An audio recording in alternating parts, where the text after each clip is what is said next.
Good morning again. Some of you hadn't said good morning to yet. You just came in.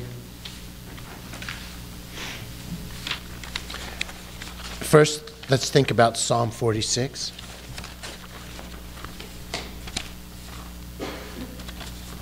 I've got things on all kinds of papers because I had one sermon and then something happened. And I thought I should change. So let me just find the correct page.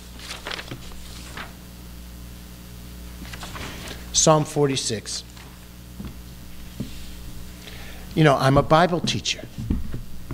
So one of the things that Bible teachers do as they read the Bible is often try to imagine what was happening when this part of the Bible was written. What was the situation when Psalm 46 was composed? And biblical scholars think they know that Psalm 46, the psalm we heard, the psalm that Martin Luther's A Mighty Fortress Is Our God is based on, was written around 700 BC when the army of Assyria was attacking Jerusalem. Assyria was an ancient superpower.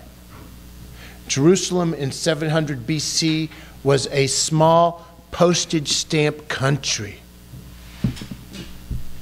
In 700 BC, the army of Sennacherib, king of Assyria, had surrounded Jerusalem. For months, that army had encamped outside Jerusalem. Meanwhile, Assyrian miners were digging tunnels trying to get under the city. Assyrian engineers were building scaffolding on wheels. They would roll up to the walls of the city and climb over. Assyrian archers were preparing and practicing for their assault.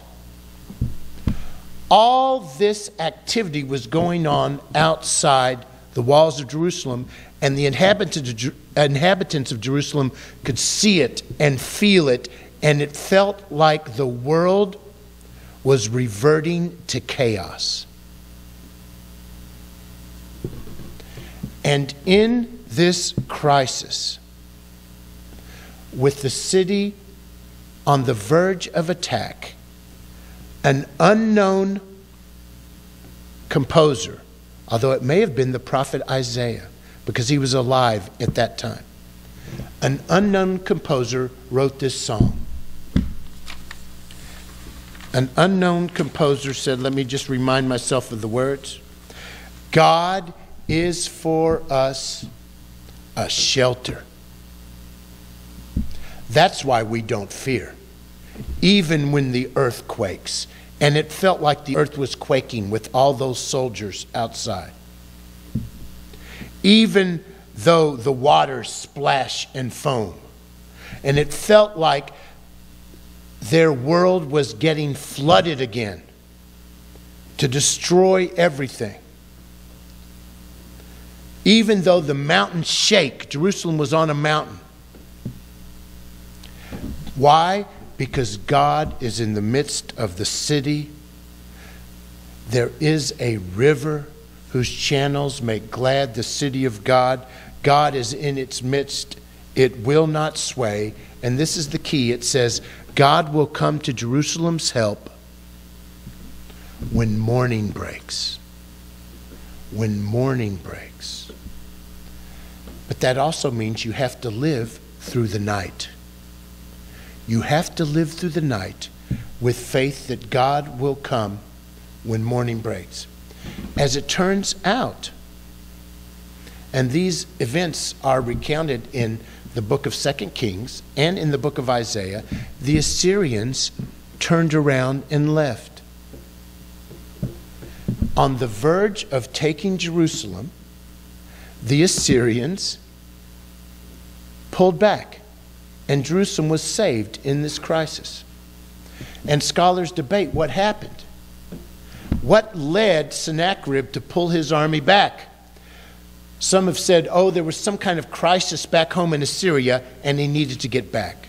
Some have said there's a gastrointestinal crisis among the soldiers and they had to all turn back. But nevertheless, this actually happened, that Assyria did not take Jerusalem. They turned back. But this psalm was written before that happened. This psalm was written when it seemed like everything was hopeless. And the psalmist says, God is our shelter. And then you see that verse that says, be still and know that I am God. Did you hear that? What it says in the Hebrew is not be still. It says let go, release, unclench your fists. Just breathe out, and then you will see that I am God. There's nothing you can do here. God will come to your aid when morning breaks.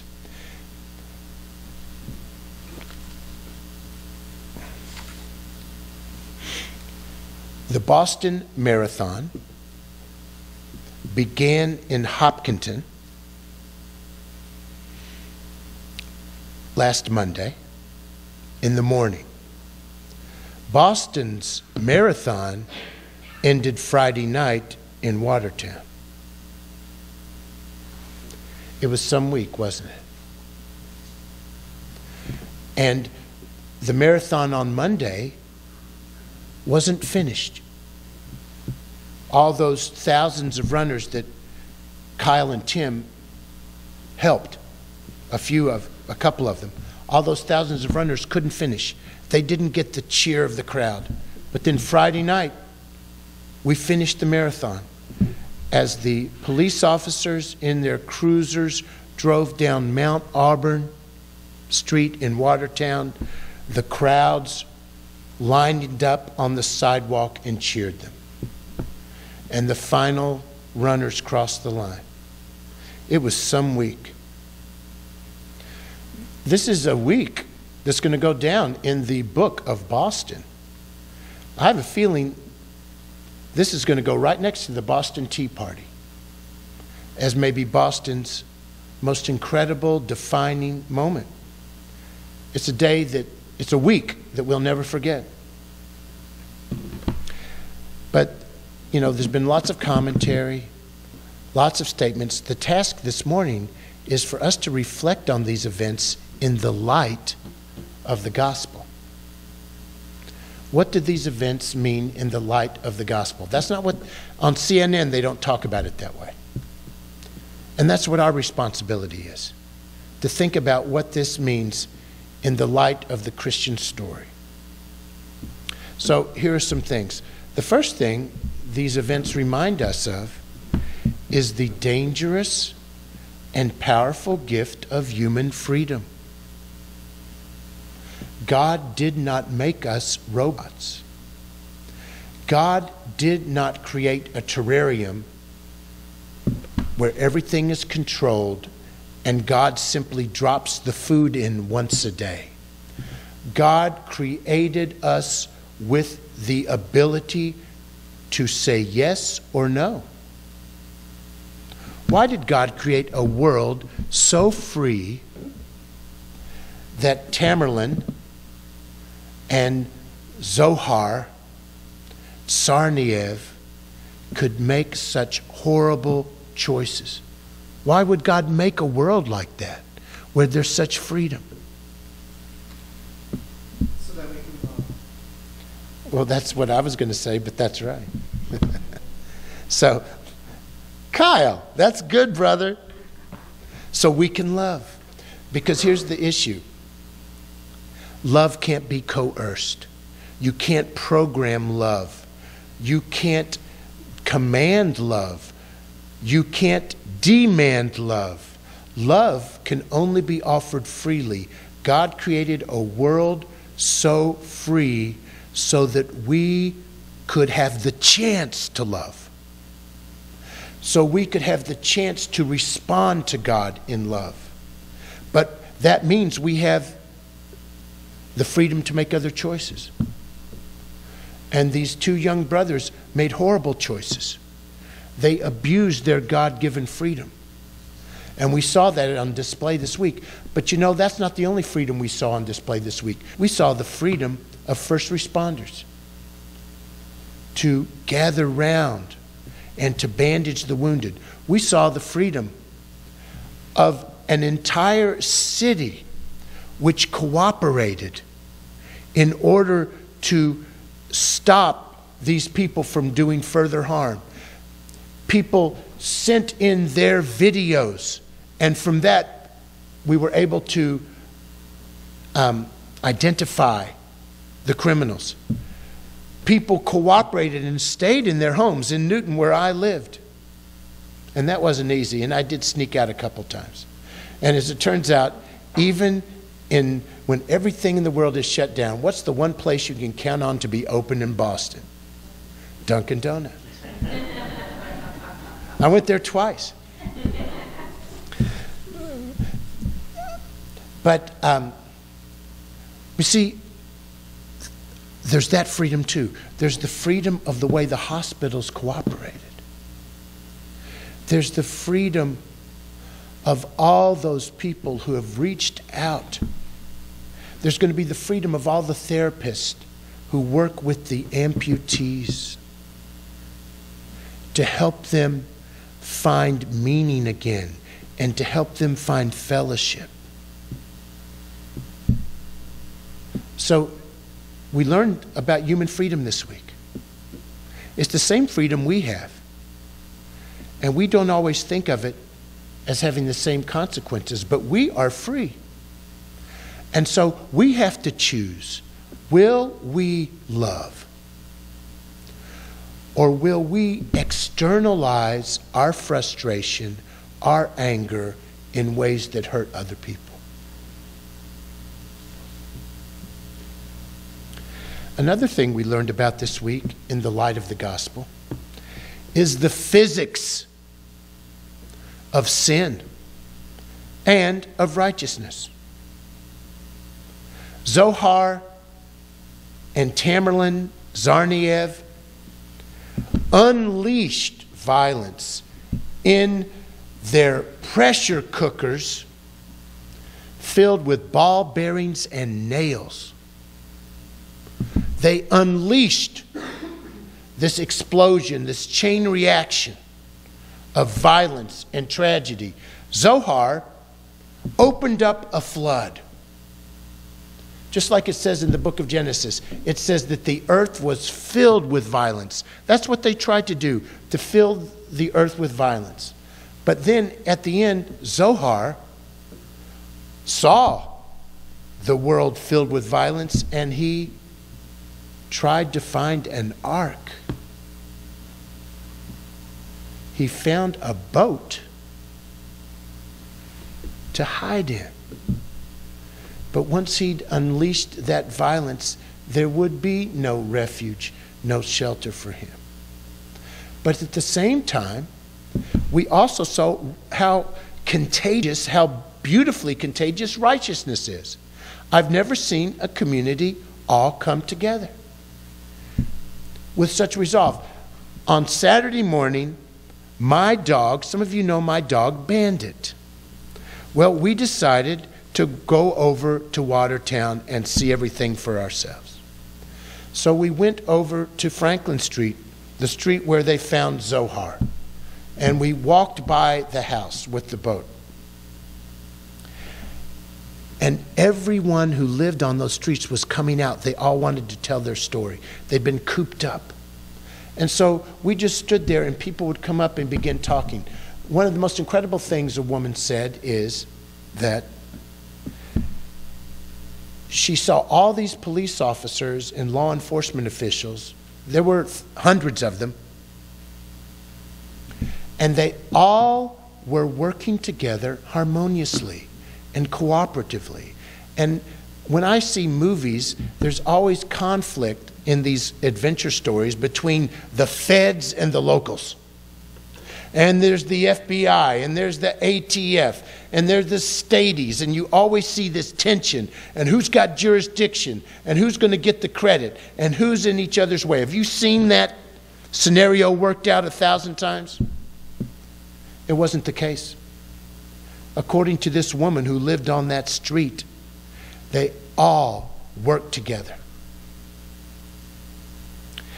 This is what's so interesting. Sin can be like a virus and spread, but so can virtue.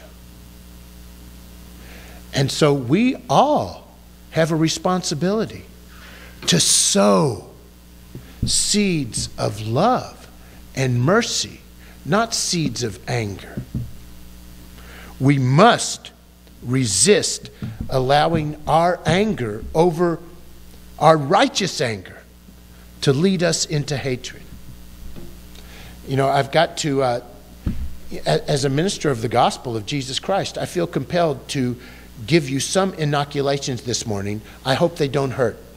But you roll up your sleeves. Are you ready for a shot or two? I did hear on the media all week discussion of Muslim terrorists, Muslim terrorists, Muslim terrorists. We must avoid, as Christians, demonizing an entire community of people. These young men, if they were Muslim terrorists, then Timothy McVeigh was a Christian terrorist. They did not do this because of Islam.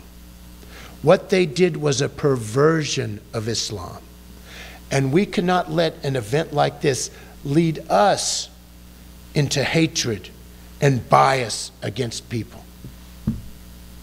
And believe it or not, when I see Jesus on the cross speaking to that thief, do you remember? And the thief says, "Forgive me," and Jesus says, "Today you will be with me in paradise." And it makes me think that in the light of the gospel, I have to finally add one other group of people to my prayer this morning. I have to pray for Zohar, Tsarnaev. I have to pray for his family. I pray that they would find mercy, not pardon, but that they would find the presence of God, because they're created in the image of God too. The gospel compels me not to simply be a cheerleader for my side, because it says to pray for those who would persecute me. Another thing we saw this week in the light of the gospel is our interconnectedness. There's a comment that stays with me from this week I read on Facebook from an Iraqi war veteran. And his comment in the light of the bombing on Monday was this: get used to it. Get used to it. In some ways, here in America, we have been spared some of the worst terrorism in the world. Now we know what it's like to live in Israel. Now we know what London has faced. Now we know what Madrid has faced here in Boston. Now we know what it feels like in Baghdad. Now we know what it feels like in Kabul. We are all interconnected. We don't live in a bubble. And we have responsibility to find peace throughout the whole world, because the world, for better for worse, is much smaller than it ever used to be. And the virus that's across the ocean can be here in the time it takes to establish an online communication.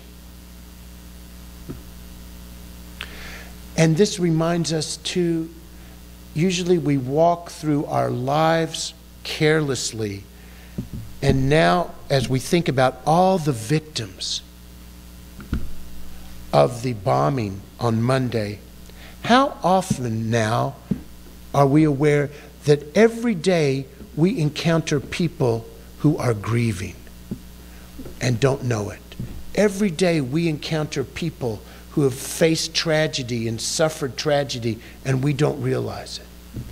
And this reminds us we must live gently with each other. We have no idea what's going on behind the happy facade we all present. And a final thing that we learn from these events when we think about them in the light of the Christian story, in the light of the gospel, is this reminds us of our story. The Christian journey is to the promised land, but what do you have to go through to get to the promised land? The wilderness. The Christian journey is to the Garden of Eden, but what garden do you have to go through to get to it? The Christian journey is to Easter morning's daybreak, but what do you have to go through to get to Easter morning? The Christian journey is not a detour. The Christian journey doesn't elevate us to a higher angelic plane. It actually asks us to descend into the valley of the shadow, but to go through it knowing God is with us. Jesus, as Baptists love to say, is in our hearts. Well, that's good and bad. You see, when Jesus is in our hearts, we can't give in to hatred. Just when we get ready to pick up that stone and throw it at the person who got caught in sin, if Jesus is in our hearts, Jesus says, "Oh, you're without sin?" Just when we see a prisoner and we are so happy to totally forget about them and write them off as hopeless, if Jesus is in our hearts, what does Jesus say? I was in prison.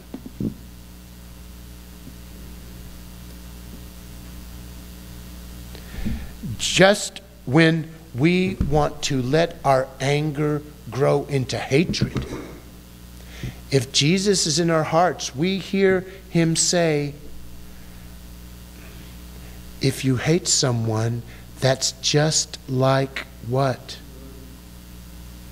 I'm sorry, I didn't make these things up myself. That's the burden of carrying Jesus in our hearts.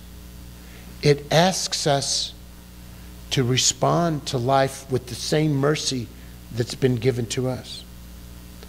But then the other side of it is, if Jesus is in our hearts, it gives us courage. Because we have hope for morning's dawn, no matter how long the night. We have Emmanuel, God with us, the one who says, I will never leave you or forsake you. This Boston Marathon story has so many heroes, and this is a story in which the good guys won. That's not how every human story ends.